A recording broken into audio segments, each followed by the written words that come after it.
Do you feel like adults have lost the imagination? Kind of. Why do you think that is? Because the world is telling you once you grow up, you have to be serious. But thinking about that, you're saying we have to grow up and be adults and be serious. I think there's a lot of truth to that we get busy with providing for our families, with doing all the things, like taking care of the house, taking care of the kids, running here, there, and everywhere, that we don't create the time and the space to actually create. And I think that's a huge problem, because I think, again, those are the things that make us fully human. Mm-hmm. And I think sometimes we get confused with what we're doing in our jobs and thinking that is our purpose, and it doesn't necessarily always have to be that, especially if you're in this humdrum job and you're bored. You're doing that every day, all day, job? like boring, like humdrum, just like the same thing over and over again, repetition.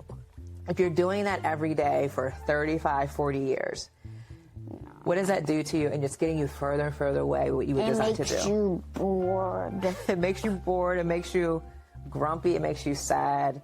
And you lose that spark. You lose that vision. You lose the joy. So, yeah, I think you're right. We have to do less adulting.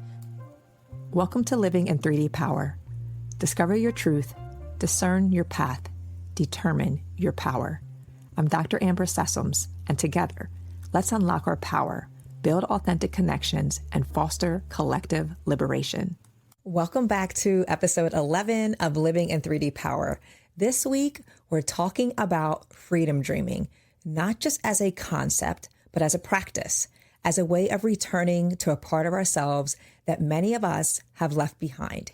Because here is the truth. Children are born freedom dreamers. On last week's episode, Emma lit up when I asked her, what would your doll look like if you could create one? And her whole posture shifted. Her face glowed. It was a portal, an opening into possibility, curiosity, and joy. But something dampens that along the way. As adults, we stop asking ourselves those imaginative kinds of questions. We trade wonder for worry, imagination for responsibility, and dreaming for duty. The muscle atrophies, and what's left is often a life filled with routine, but disconnection from joy. And yet dreams still visit us in sleep, in daydreams, in the quiet moments when the world falls away. And I believe, like so many before me, that dreams are divine messages, guidance, clarity, visions of who we are becoming. And when we pause to name them, when we write them down or speak them aloud, we reclaim something sacred. We begin to remember. And Dr. Shawn Ginwright, who wrote the book, The 4 Pivots, Reimagining Justice, Reimagining Ourselves, reminds us that possibility work is healing. It invites us to focus on not just what we want to stop or escape, but on what we want to become, to build, to feel. He tells us that our ancestors didn't dream of an easier suffering. They dreamed of freedom. And our existence is the result of those sacred dreams. And this is why I told Emma before we started this episode, you and I, we are the manifestation of our ancestors' imaginations, their wildest imaginations. And that's what dreaming becomes, a form of legacy work.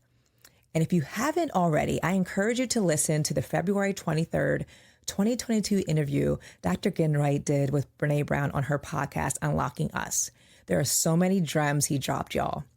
He also offers a beautiful practice that he does with his students where he asks them, if you had a magic napkin and in 10 years, anything you write on it could come true, what would you write? It's a powerful question because it asks us to name the presence of joy, not just the absence of pain.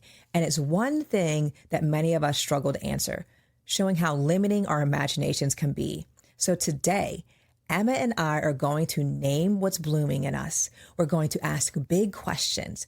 We're going to treat imagination as sacred. And we're going to remember. The future is something we get to co-create. So I hope that this conversation with Em inspires you to keep freedom dreaming. It's me, it's me, it's me. It's me, it's me, it's me.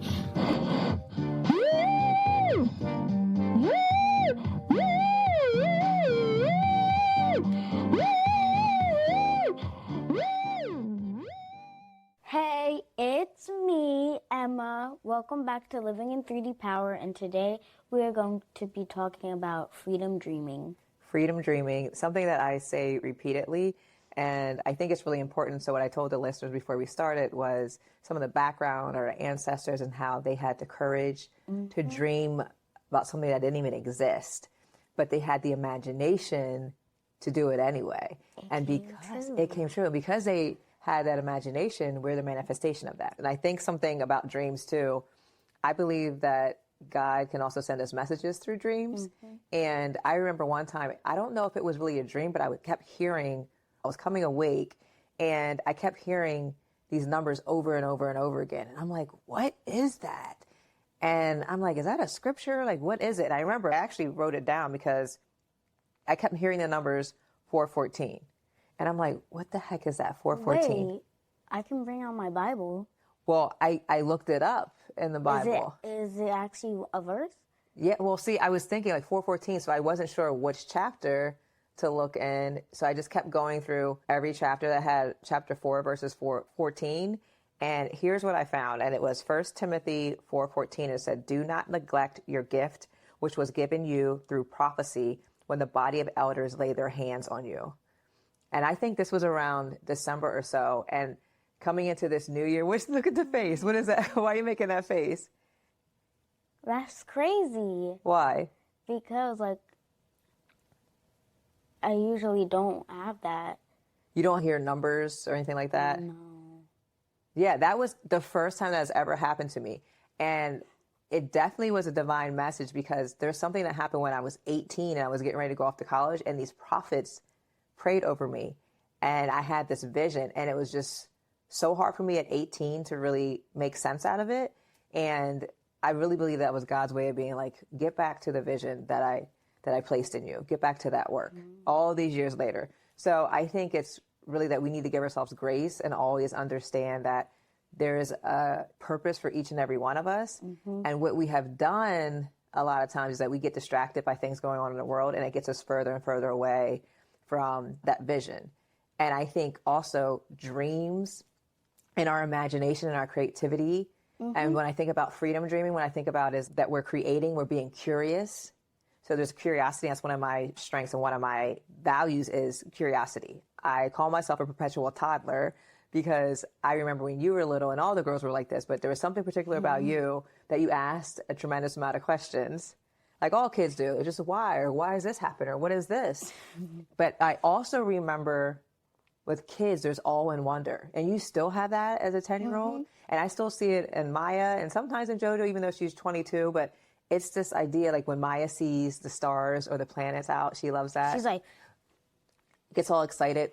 It'll be the simplest thing, though. And I think that's the beauty of youth, is that y'all will take the simplest thing that adults are just like, not even a big deal, won't even pay any attention to, and keep walking.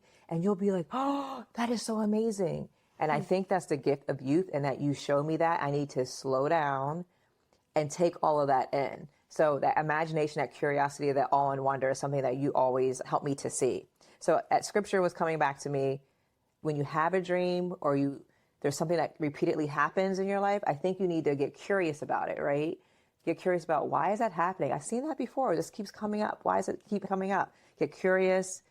Get into your creativity, but also thinking about, how do you connect to that and connect to it to aspire to be something greater than maybe what you currently are doing or what God has placed in your heart.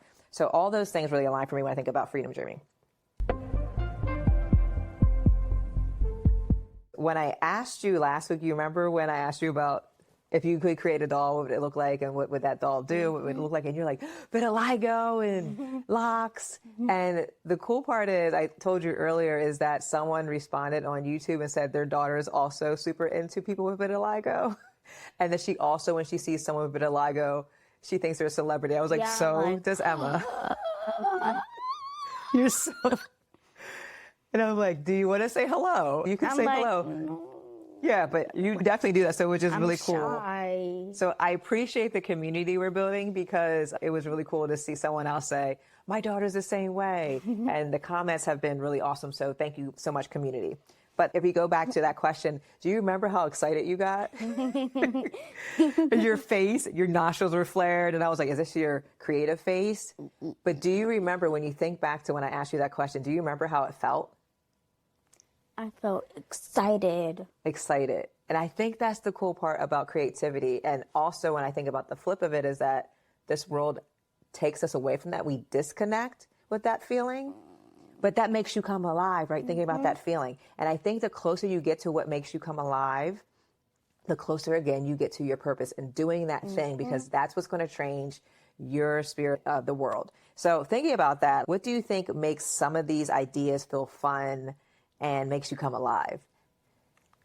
I think some ideas that make me feel fun and alive is like doing art or arts and craft or like singing.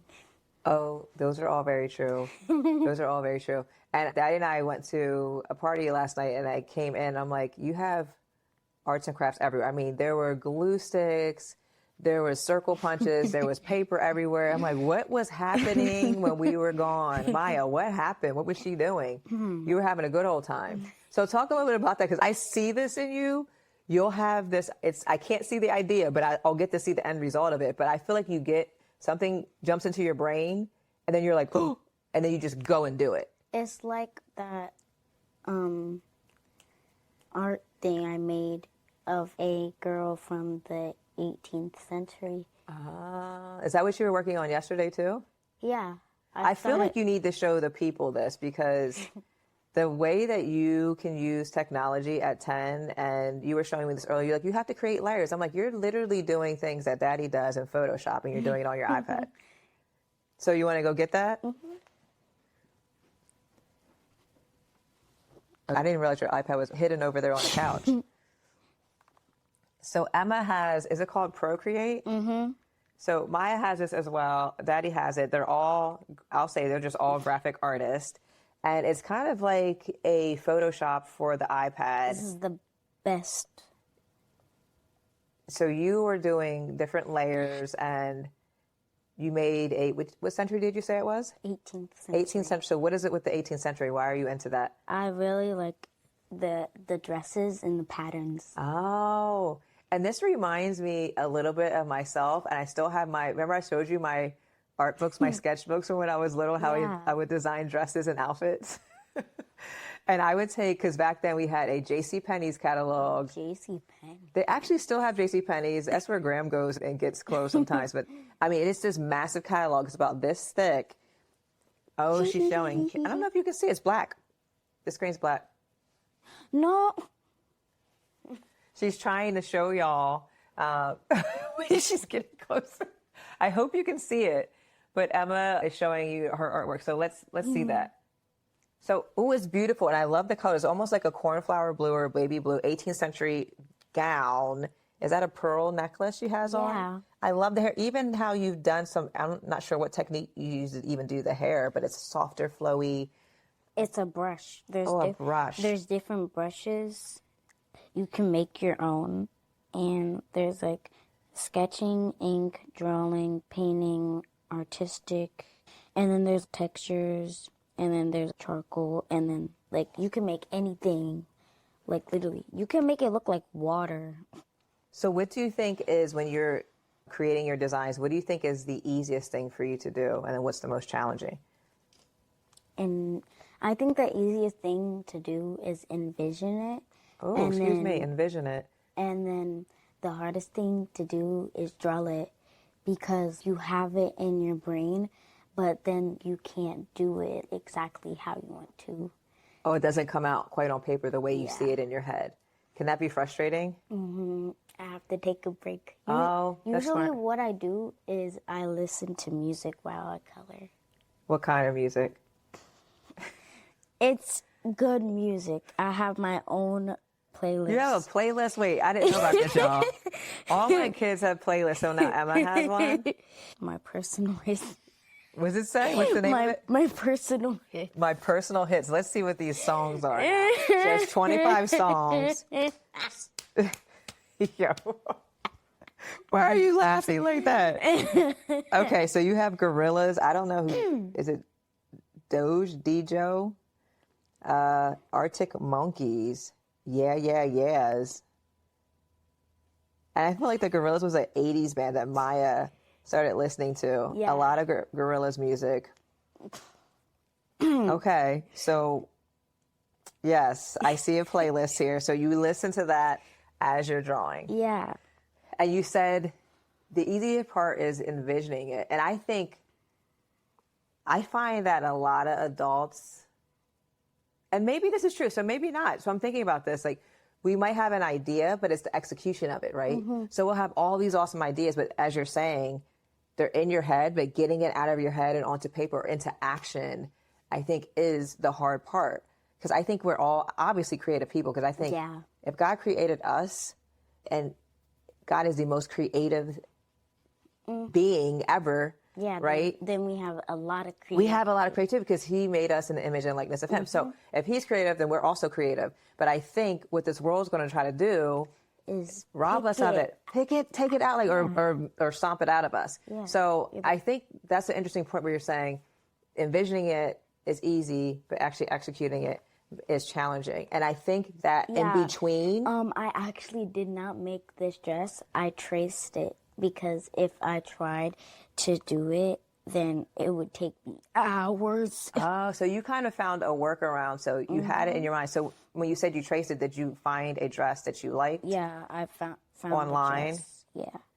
And then I think that's when you say the layers come in. Then you make another layer, and then you just color it. So you know what we had to do? And you used to have this in your little light box. A light box. A light box where you put the paper and the light shows, and then that's how you could trace something. Didn't you have a light box, or was that Maya? I feel like you had a light box. Box. It's a box that has light in it, so it illuminates the other image, and then you can trace it onto the paper. I sound old. Is that what you're trying to say? No, I just. What? So now you have this technology, Gorillas. You have this technology where you can just find an image online, add a layer to Procreate. We didn't have that. We had to do just something called a box or a shadow box. I can't remember what it was called. A light box, y'all. I think that's right. And we had to use the light to help us illuminate that. So it took us a little bit longer. It was a little different. We had to print the image, all those things. But I love that you also said that you knew it would have took you much longer. And I think you found a way to help you through the frustration because you're still learning to draw, right? Yeah, I'm just like, hey. But I think that, and I used to do that when I was young too. I would trace sometimes, or I would look at the image as I was drawing it. That's too hard for me. I have to But you trace practice that, right? And then you get better. So it's kind of like working that. Yeah, that's that what muscle. I did for the hair. And there's actually a designer. I want to say her name is Brian or Brian. I have to find her, but she's a Black artist. She does digital art, and she does natural hair. That is beautiful. So Emma even has the blush. She has the bangs. She has the curls. She does some technique where she gets into very detail to make the curls or the kinks in her hair. So there's a lot of detail she can do. You can make your own brushes. That's why I have this. Making your own brush. I made these. Oh, that's neat. So it's kind of like a softer. And then I made this. Yeah, so as you keep playing around, you're going to improve and you're going to get better. So I think that frustration will dissipate and you'll get much better at your craft. So I love that you do that and you had this idea and you're like, I have to figure out a way to do it. And you're teaching me because Yeah, you're like, what? Well, no, I feel like all these ideas come to me and I have to get better at one, writing them down because I feel like they come to me in the morning when I first wake up. So what I've been trying to do is just go to my phone and put it in my phone. What would probably be better is that Daddy got me a really pretty journal for what just passed. What holiday? Was it a holiday? Valentine's Day. I was like, what just passed? Valentine's Day. He got me a really nice leather journal. So I could probably keep that next to the bed. And when I wake up, you're just like, and that's the thing. There's a level of accountability in there because it's writing the vision, make it plain. So I'm writing it down, thinking about the scripture that came to me. And then I got to step out of fear or hesitation or making an excuse to not do those things. And I think for you, you're like, because you're so young, you're just like, oh, I had this idea, let me go and do it. And I love that zest that you have for life. And I hope to model that myself. Right. So along those same lines, do you think that adults stop dreaming and stop imagining? No? Based on Daddy, he'd be having weird dreams. He told me he had a dream where he was like at a college party with his friends. Oh, boy. And I was like, what? I'm like, huh? But based on you forget your dreams. Yeah, I don't remember my dreams. So everyone's different. I remember my dreams very vividly because you say I have a very photographic memory. Photographic memory. Yeah. I think you get that because Daddy does too, and so does Maya. You're like, how do you remember that? Yeah, I have a little bit of that, but yours definitely is more intense. Because sometimes when I can see something in a book, I can almost go back to that exact page where it is and see it like that. But yes, definitely. But I think too, so if you're thinking about, okay, yes, dreaming, we all dream. That's just a part of being human and what our brains need to do. But what about the imagination piece? Do you feel like adults have lost the imagination? Kind of. Why do you think that is? Because the world is telling you once you grow up, you have to be serious. Oh, like Peter Pan. Isn't it? I think it's Peter Pan. I never watched Peter Pan. I know. I didn't really grow up watching Disney movies. Y'all might think that's faux pas, but I really didn't. I didn't grow up watching them, but I think Peter Pan was it Neverland? So I think he never grew up. So he went to this other land and he never grew up. He was a boy forever. But thinking about that, you're saying we have to grow up and be adults and be serious. I think there's a lot of truth to that. That we get busy with providing for our families, with doing all the things, like taking care of the house, taking care of the kids, running here, there, and everywhere, that we don't create the time and the space to actually create. And I think that's a huge problem because I think, again, those are the things that make us fully human and make us have this deep sense, connecting this deep sense of joy that we have, that we can actually do something that we were designed to do. Yeah.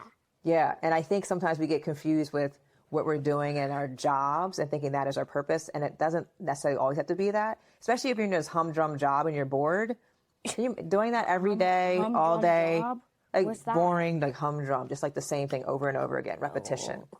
If you're doing that every day for 35, 40 years, what does that do to you? And it's getting you further and further away what you were designed to do. It makes you bored. It makes you bored. It makes you grumpy. It makes you sad.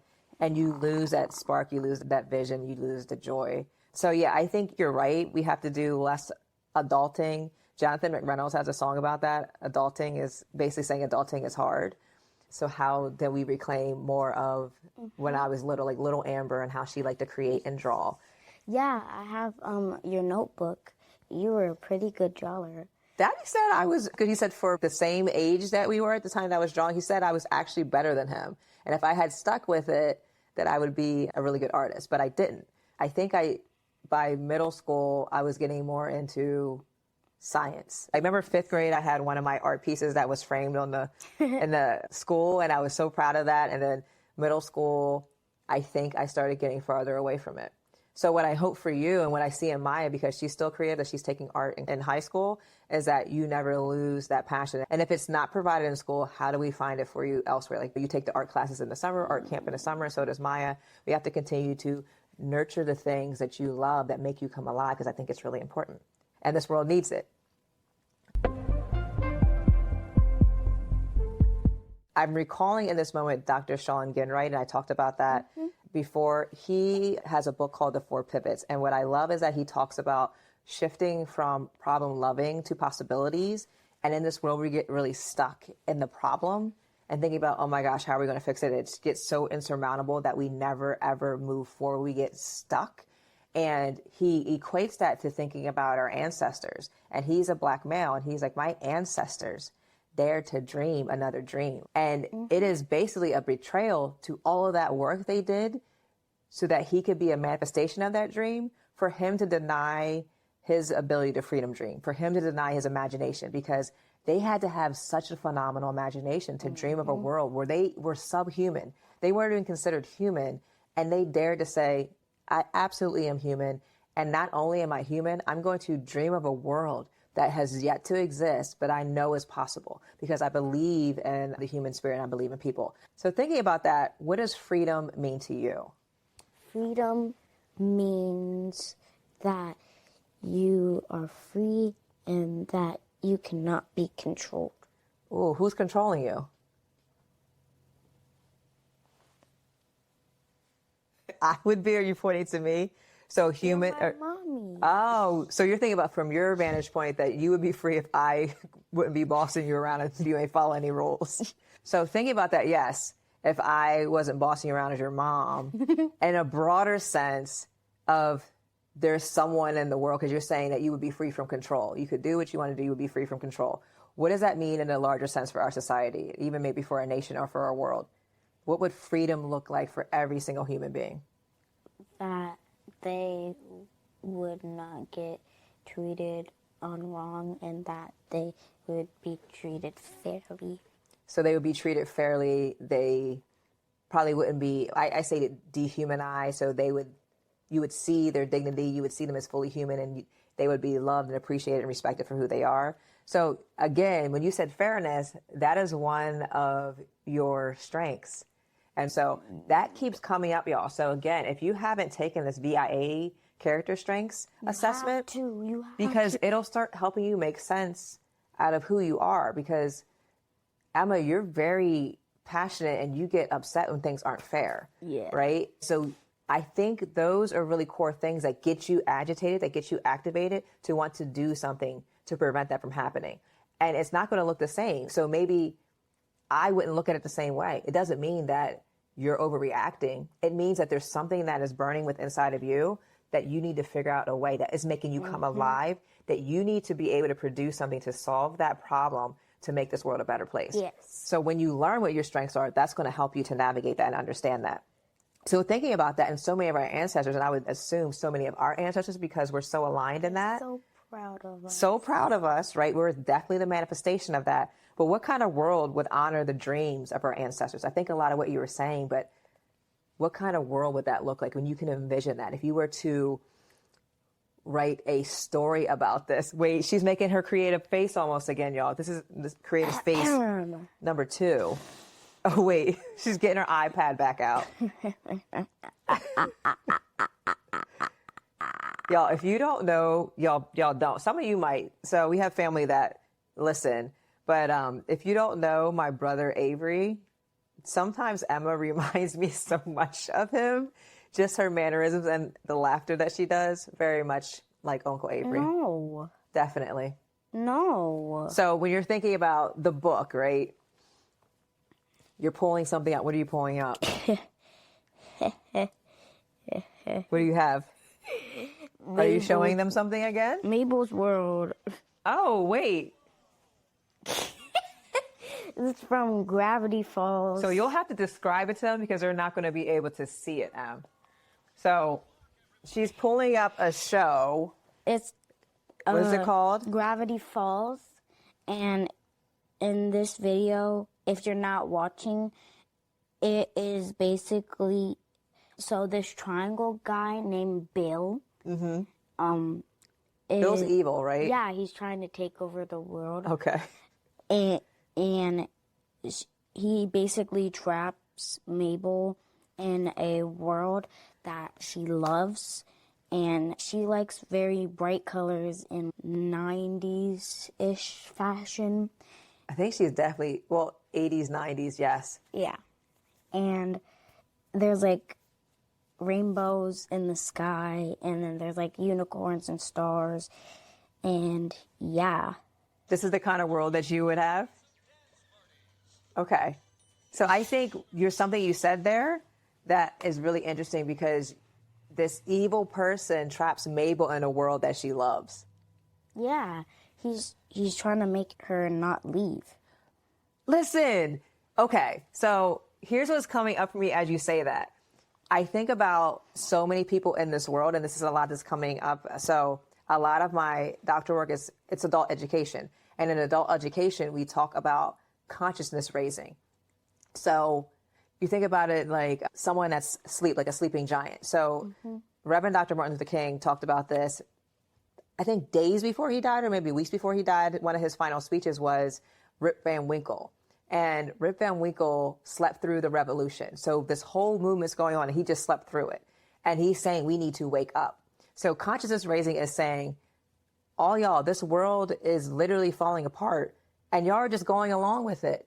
And that's a lot of what's happening right now when we're so confused and dumbfounded about why are these people not irate, or why do they think this is okay, this is not okay, that we're depleting the earth of its resources, that people that look a certain way or have a certain last name, that we're deporting them, that we're imprisoning people, that we're taking laws and rolling them back so that we can start segregating people, all of those things, and that people aren't irate about that. So when you're thinking about he created a world for Mabel so that she would just be fine. This is lovely. I like it here.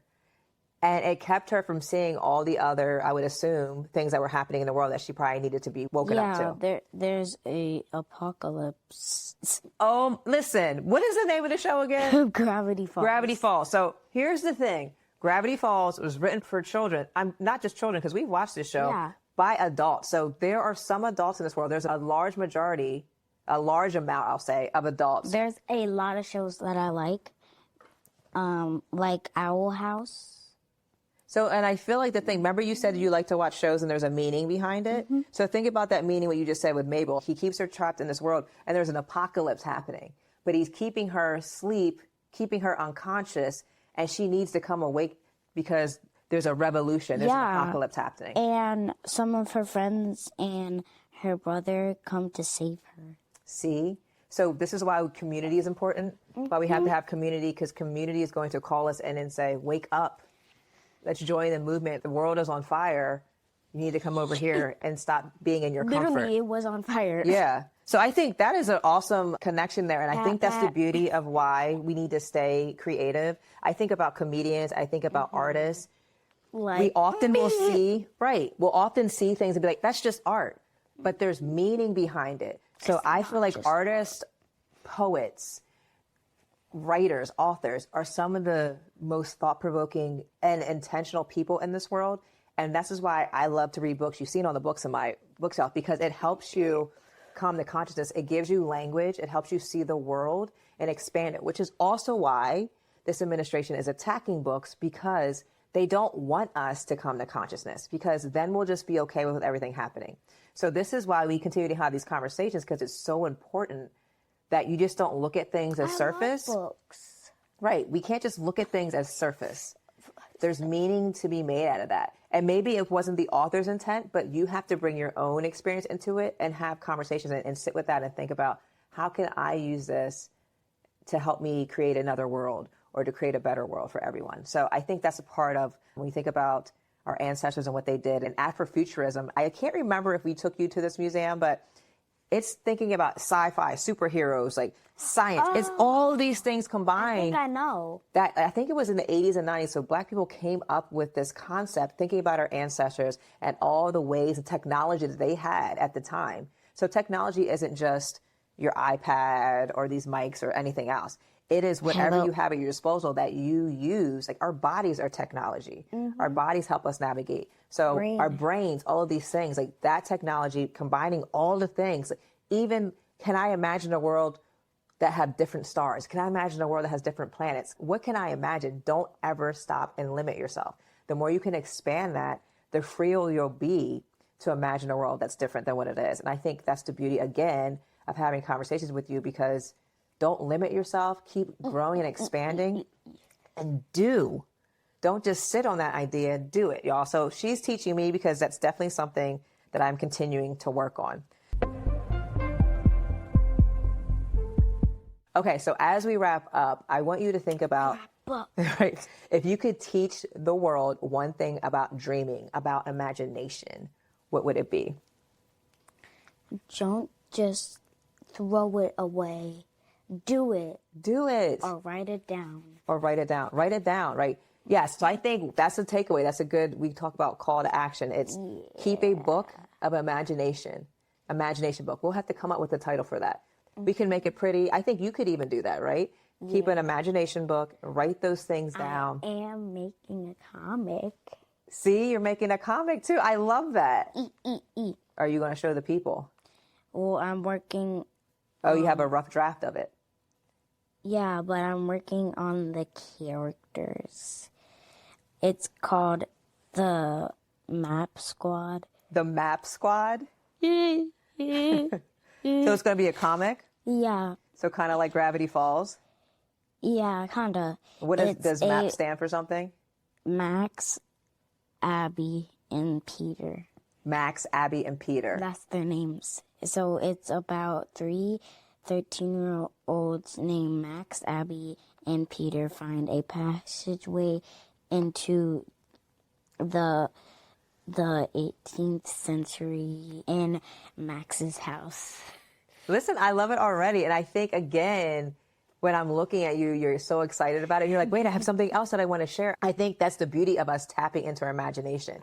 Again, it makes you come alive. It energizes you. And it might be something that at this moment, thank you for sharing that with me. But I think that's the beautiful part too. We can write down the things that we imagine or we dream about, draw, but also take an opportunity to share it with someone.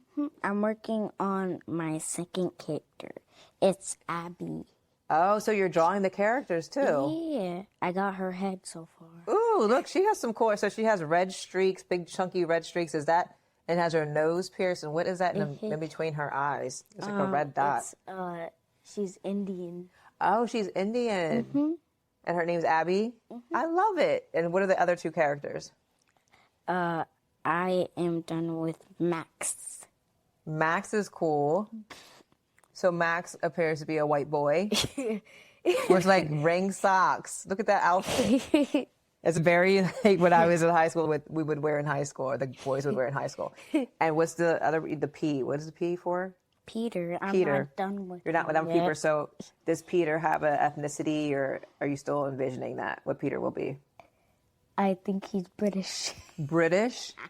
So he's not, so the other two American, or they're from different parts of the country? Or the world, I mean. The other two are American. He moved from Britain. Listen, I love it. I love that not only do you have different ethnicities and races in there, but you have different origins of the globe in there, because I think it gives us a different perspective too. So I love it. Super cool. And it's reminding me, and I'll have to show the listeners and describe it, the book that I wrote. I can't remember what grade, but Graham literally kept everything that I ever created, every report card. I mean, everything she had in storage, and she slowly has started giving the kids back their stuff. And she gave me this book that I created, and it was paper illustration. So we had to cut out the paper, and I think it was a story. I think I know it. I know I have to get it, because I remember reading it to you, but it was so cool seeing that again. I remember when Devin read it, he said, you should actually create this. Yeah. And I think, again, that is the thing, that we have, even in our youth, these amazing ideas. And then we need adults, we need people in our community to push us and say, this is amazing.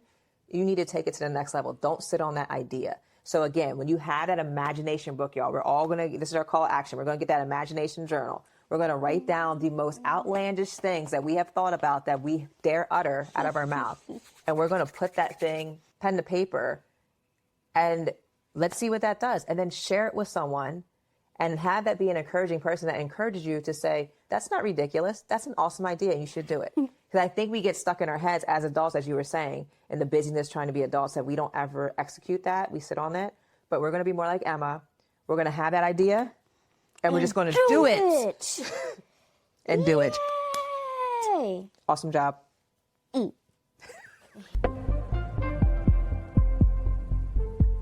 There's something sacred about listening to a child speak their dreams out loud. No edits, no filters, no fear that it's too much. Just clarity, play, and truth. And Emma reminded us that dreaming isn't childish. It is liberating. that creativity isn't something extra. It's core to our purpose. She reminded us that art and storytelling, color and character design, imagination and invention, they're not just hobbies, they're maps. They help us name who we are and where we're going. And to that, Dr. Ginwright says that possibility work is healing, that we must move from problem loving to possibility creating. And what I saw today, what I feel every time Emma lights up with a new idea, is that dreaming is how we return to our gifts. It's how we hold on to wonder in a world trying to rush us into numbness. So this week, here's your invitation. Write 3 magic napkin dreams. Start an imagination journal. No rules, no edits, just wonder. And share one dream with a trusted loved one who will hold your dreams in the highest regard. Because naming our dreams isn't just a wish, it is a blueprint, y'all, for the world we deserve to inhabit. Now, if this episode was the invitation you needed to Freedom Dream, please don't keep it to yourself. Share it with a friend or a loved one and leave a review wherever you get your podcasts. And don't forget to subscribe to our YouTube channel or follow and subscribe to our Substack for more reflections and upcoming episodes. Until next time, keep dreaming, keep discovering your truth, keep discerning your path, and keep determining your power. Take care, y'all.